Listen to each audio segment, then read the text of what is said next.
Welcome back. Today I am going to design a combinational circuit which is tens complement of a BCD digit. तो चलिए start करते हैं।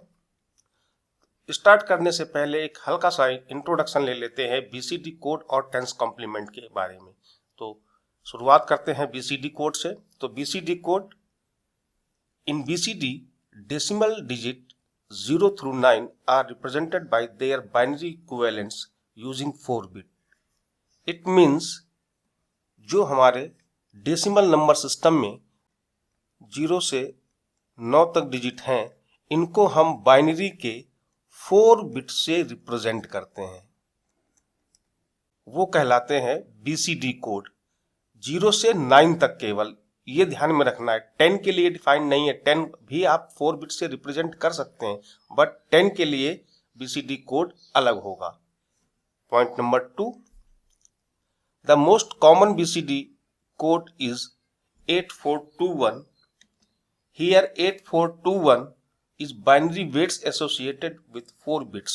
BCD code एक weighted code है और उनका वेट जो है LSB का वो 1 है, that is 2 to the power 0, then 2 to the power 1, 2 to the power 2 and 2 to the power 3. MSB का वेट 8 हो गया। तो जो 4 बिट हैं, उन 4 बिट का जो वेट है वो है 8421।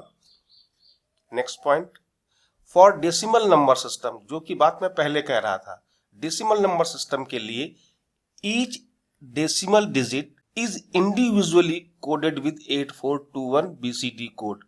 इट मींस अगर मैं 10 को रिप्रेजेंट करूं BCD कोड को, 10 ये आपका डेसिमल नंबर है, तो इस 1 के लिए 4 बिट अलग होंगी, यानी कि 0001, और इस 0 के लिए 4 बिट अलग होंगी, 0000। तो ये डेसिमल 10 का BCD कोड है। ओके, तो ये बेसिक इंफॉर्मेशन हो गई BCD कोड के बारे में। अब चलिए टेंस कॉम्प्लीमेंट के बारे में जान लेते हैं। तो कॉम्प्लीमेंट्स नंबर लिया मैंने। कॉम्प्लीमेंट्स बेसिकली 2 टाइप्स के होते हैं, R-1 and hours complement. R यहाँ पर रेडिक्स कह लीजिए या बेस कह लीजिए। तो R-1 अगर डेसिमल नंबर सिस्टम लेके चलूं तो इसका बेस 10 है, तो इस 10 में अगर मैं 1 घटा दूंगा तो ये हो जाएगा 9। तो एक कॉम्प्लीमेंट आ जाएगा 9th कॉम्प्लीमेंट, और ये आर्स कॉम्प्लीमेंट है। इट मीन्स ये बेस का ही कॉम्प्लीमेंट है, यानी कि 10th कॉम्प्लीमेंट होगा। अगर हम बाइनरी नंबर सिस्टम को लेके चलते हैं तो इसमें भी 2 कॉम्प्लीमेंट्स होंगे, 1st कॉम्प्लीमेंट होगा और 2th कॉम्प्लीमेंट होगा। अब कॉम्प्लीमेंट फाइंड कैसे करते हैं, ये एक हल्का सा आइडिया ले लेते हैं। तो जैसे मुझे किसी नंबर का, सपोज मैं 5 लेके चलता हूं डेसिमल में, तो 5 का 9th कॉम्प्लीमेंट क्या होगा?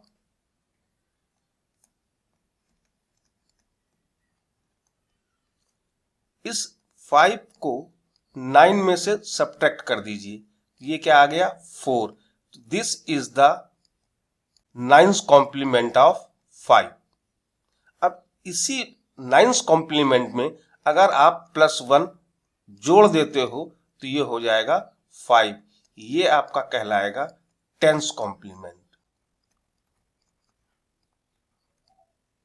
ओके, तो किसी भी डिजिट का अगर आपको आर्स कॉम्प्लीमेंट फाइंड आउट करना है तो पहले R-1 कॉम्प्लीमेंट फाइंड आउट कीजिए, देन उसकी LSB में 1 को ऐड कर दीजिए, तो आपको आर्स कॉम्प्लीमेंट मिल जाएगा। सपोज मैं एग्जांपल के तौर पे यहाँ पर 78 लिख दूं, तो 78 का अगर 10th कॉम्प्लीमेंट मुझे फाइंड आउट करना, सपोज उसका 10th कॉम्प्लीमेंट मुझे फाइंड आउट करना है, तो 9 में से इस 7 को पहले घटा दीजिए, ये 2 आ गया। 9 में से 8 घटा दीजिए तो ये 1 आ गया, और इसके LSB में 1 ऐड कर दीजिए तो ये आ गया 22। तो 78 का 22 जो होगा वो 10th कॉम्प्लीमेंट होगा। क्लियर? तो ऐसे ही हम चल के आगे टेबल में फिल आउट करेंगे। तो आगे चलते हैं सर्किट डिजाइन करने के लिए। तो सर्किट डिजाइन करने के लिए सबसे पहले हम लोग लेंगे एक ट्रूथ टेबल। ट्रूथ टेबल के इनपुट पे BCD कोड है और आउटपुट पर 10th complement of BCD code है। BCD कोड केवल 0 से 9 तक ही डिफाइंड है। आप देख लीजिए 9 तक ही टेबल बनाया है मैंने। 9 के आगे 10 को भी आप 4 बिट से रिप्रेजेंट कर सकते हैं, बट ये BCD नंबर नहीं रहेगा 4 बिट में। 10 के आगे जो भी है 10 to 15 जो भी है ये सारा का सारा कहाँ पे जाएगा, डोंट केयर में। जब आप के मैप डिजाइन करेंगे तो 10 से 15 तक सारी वैल्यूज डोंट केयर में रहेंगी। तो BCD कोड के लिए पहले BCD कोड भर लेते हैं डेसिमल इक्विवेलेंट का। तो ये 0000001, तो फटाफट इसको भर लेते हैं।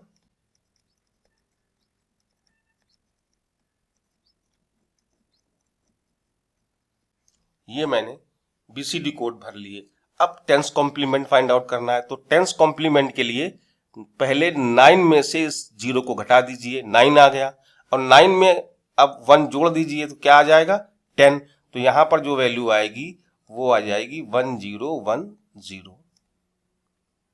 क्लियर हो गया। अब जैसे 1 का टेंस कॉम्प्लीमेंट निकालना है तो 9 - 1 कीजिए, क्या आ गया, 8। 8 में +1 कर दीजिए, आ जाएगा 9। इसका मतलब इसका जो कोड होगा वो क्या होगा, 9। 2 के लिए 9 - 2, ये आ गया आपका 7, और 7 में 1 ऐड कर दीजिए, इट मीन्स ये आ गया 8। तो आप ये देखिए कि यहां पर ये 10, 9, 8 ऐसे घटता हुआ चला जाएगा। तो नेक्स्ट वैल्यू क्या आएगी, 7, then 6, then 5, then 4, then 3, then 2, and last value is 1। तो चलिए एक ब्लॉक डायग्राम बना लेते हैं। ब्लॉक डायग्राम के अकॉर्डिंग ABCD ये मैंने इनपुट ले लिए हैं जो कि BCD कोड है, और WXYZ ये मैंने आउटपुट ले लिए हैं जो कि टेंस कॉम्प्लीमेंट है इनपुट का। तो ये सर्किट हो गया टेंस कॉम्प्लीमेंट के लिए। तो चलिए इसको फेयर कर देते हैं। ये टेबल में मैंने सारी वैल्यूज को फेयर कर दिया है। ट्रूथ टेबल मैंने बना ली है। तो इसके बाद का प्रोसीजर क्या है, के मैप डिजाइन करना। तो यहाँ पर 4 इनपुट हैं, 4 आउटपुट हैं, तो 4 वेरिएबल्स का एक मैं के मैप लूंगा। मैं के मैप फॉर आउटपुट्स लेता हूं। 4 वेरिएबल के लिया इनपुट पे वेरिएबल क्या क्या है, A B C D। ABCD लेकर के मैंने ब्लॉक को रिप्रेजेंट कर दिया। देन इनका डेसिमल इक्विवेलेंट क्या होगा वो मैंने फिल आउट कर दिया। अब एक एक आउटपुट वेरिएबल के लिए के मैप से उसका बूलियन एक्सप्रेशन फाइंड आउट करेंगे। तो चलिए आगे चलते हैं। के map for output variable Z। तो Z कॉलम को सेलेक्ट करते हैं। Z कॉलम सेलेक्ट करने के बाद चेक करेंगे 1 कहाँ पे है। तो 1 पे 1 है, 3 पर 1 है, 5 पर 1 है, 7 पे 1 है, और 9 पे 1 है। तो इसके अकॉर्डिंग के मैप में वैल्यू फिल कर देते हैं। 1 पे 1 है, 3 पर 1 है, 5 पर 1 है, 7 पे 1 है, और 9 पे 1 है। और 9 से जो आगे वैल्यूज होंगी वो सारी कहाँ जाएंगी, डोंट केयर में जाएंगी। इट मीन्स 9 के अगले जो डिजिट्स हैं 10, 11, 12, 13, 14, 15। अब इसको सॉल्व करेंगे। सॉल्व करने के लिए हम लोग लूप बनाते हैं। लूप पेयर का होगा या तो क्वाड का होगा या ऑक्टेट का होगा। तो यहाँ पर ये देखिए एक ऑक्टेट मुझको दिख रहा है। इस ऑक्टेट से मैं एक लूप बना दिया, और आउटपुट Z के लिए जो बूलियन एक्सप्रेशन होगा वो उसको देखेंगे तो केवल D वेरिएबल के लिए है ये। तो आउटपुट क्या हो जाएगा, D। ये आ गया बूलियन एक्सप्रेशन फॉर Z। तो चलिए उसको फेयर कर देते हैं। ये मैंने 1s फिल कर दिए, इसका बूलियन एक्सप्रेशन आ गया। z equals to D. चलिए y वेरिएबल के लिए आउटपुट क्या होगा, y कॉलम को सेलेक्ट करते हैं, वंस की पोजीशन चेक करते हैं, 0 पर 1 है, 0 पे 1 फिल कर दिया, 3 एंड 4 पे 1 है, 3 एंड 4 पर 1 है, 1 फिल कर दिया, 7 एंड 8 पे 1 है, 7 और 8 पे फिल कर दिया। इसके बाद 10, 11, 12, 13, 14 और 15 डोंट केयर में है। फिर लूप फाइंड आउट करते हैं तो एक लूप तो हमको ये दिख गया और दूसरा लूप ये दिख गया। इन लूप्स के अकॉर्डिंग आउटपुट वेरिएबल y का एक्सप्रेशन क्या होगा, इस लूप के लिए c बार d बार प्लस इस लूप के लिए c d, जो कि एक c इक्विवेलेंस d है, XNOR गेट है y के लिए। तो चलिए इसको भी फेयर कर देते हैं। ये आउटपुट वेरिएबल y के लिए एक्सप्रेशन आ गया और उसको सिंप्लीफाई कर दिया। ओके, चलिए चलते हैं x वेरिएबल के लिए कि मैं for x output x column को सेलेक्ट करते हैं। x कॉलम में 1 की पोजीशन कहाँ पे है, 3, 4, 5, 6, 3, 4, 5, 6 and after 9 all the values should be don't care, तो don't care भर दिया। तो यहां पर आप देखिए एक क्वाड का लूप तो ये हो गया, एक पेयर ये हो गया और एक पेयर एक क्वाड ये बन जाएगा, एक क्वाड ले लिया।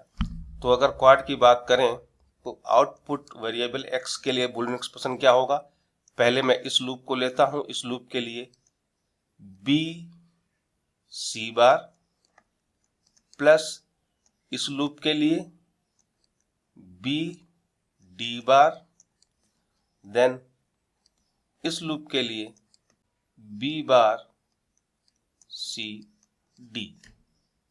इसको सिंप्लीफाई कर लें थोड़ा सा, तो b मैंने कॉमन ले लिया है, c बार प्लस d बार plus b bar c d। यहां पर मैं इसमें डिमॉर्गन्स थ्योरम यूज कर लेता हूं, ये आ जाएगा b c d whole bar plus b bar c d। It means ये हो गया आपका b XOR c d। ये आउटपुट वेरिएबल आ गया x।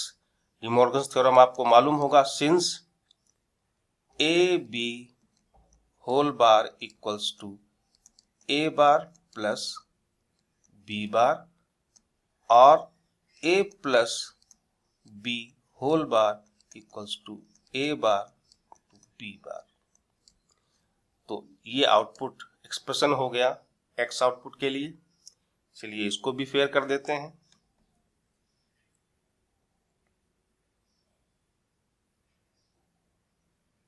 ये मैंने इसको फेयर कर दिया और सिंप्लीफाई कर दिया। मैं सिंप्लीफाई इसलिए कर रहा हूं क्योंकि सिंप्लीफाई करने के बाद जो लॉजिक सर्किट डिजाइन होगा उसमें नंबर ऑफ गेट्स मिनिमम होंगे। तो चलिए चलते हैं लास्ट आउटपुट W के लिए कि मैं फॉर W कॉलम को सिलेक्ट करते हैं, 1 की position 0, 1, 2, 0, 1, 2 and after 9 all the values should be don't care। BCD में हमेशा ये याद रखना है कि 9 के बाद 10, 11, 12, 13, 14, 15 ये डोंट केयर में हमेशा रहेंगे। जहां BCD नंबर आए तुरंत आप उसको डोंट केयर ले लीजिए। अब यहां पर अगर आप देखें तो ये एक पेयर का लूप बन रहा है और एक इसको और इसको कंबाइन कर लेते हैं। तो ये आ गया आपका वेरिएबल W इस लूप के लिए A bar B bar C bar plus इस लूप के लिए A bar B bar and D bar. A bar B bar common ले सकते हैं, सिंप्लीफाई करके मैं इसको यूज करता हूं तो ये आ गया C बार प्लस D बार।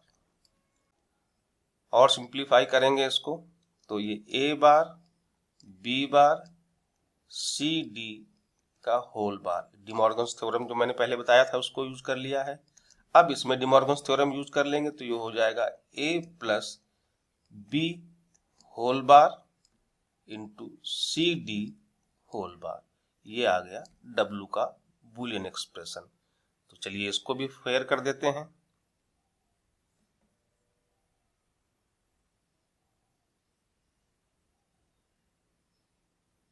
तो ये हो गया आउटपुट W का बूलियन एक्सप्रेशन। इसके पहले जो आउटपुट थे X के, Y के, Z के, उनको भी राइट डाउन कर देता हूं मैं। W X Y Z इन चारों के आपके सामने ये बूलियन एक्सप्रेशन आ गए हैं सिंप्लीफाइड। तो चलिए अब सर्किट डिजाइन करते हैं। सर्किट डिजाइन करने के लिए पहले मैं इनपुट वेरिएबल्स लेता हूं A, B, C and D। इनके आउटपुट एक्सप्रेशन क्या थे? W X Y and Z। तो देखिए मैं सर्किट कैसे बनाता हूं। Z इक्वल्स टू D है, इट मीन्स D से डायरेक्टली वायर चला जाएगा Z के लिए। Y आउटपुट C और D के बीच में XNOR है तो XNOR गेट मैंने एक ले लिया और ये इनपुट वेरिएबल C का आ गया और दूसरा वेरिएबल हमने D में ऐड कर दिया। Then X equals to B XOR CD है तो पहले तो XOR गेट है तो X के लिए एक XOR गेट ले लिया मैंने। B इनपुट डायरेक्टली इसमें आ रहा है तो B इनपुट को डायरेक्टली इसमें लगा दिया एंड CD और है तो यहां पर एक AND गेट ले लिया मैंने जो कि इसके इनपुट पे आ गया और एक C में इनपुट हो गया और दूसरा D में इनपुट हो गया। देन आउटपुट W के लिए देखिए पहले तो ये एक AND गेट है तो मैं पहले एक AND गेट ले लेता हूं। CD का होल बार है इनपुट पे। यहां पर आपको जो आउटपुट मिल रहा है वो CD मिल रहा है क्योंकि इनपुट पे ये C है और दूसरा इनपुट D है तो CD हो गया। तो यहां पर एक मैं नॉट गेट यूज कर लेता हूं। ये नॉट गेट आ गया, ये इसके इनपुट में मैंने एक दे दिया तो ये CD का होल बार मिल गया।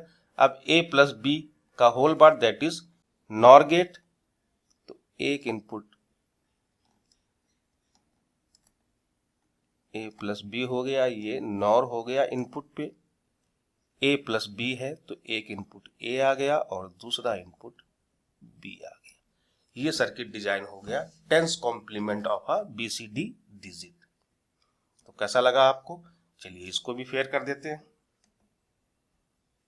ये मैंने इसको फेयर कर दिया तो ये सर्किट डिजाइन हो गया ten's complement of a BCD digit.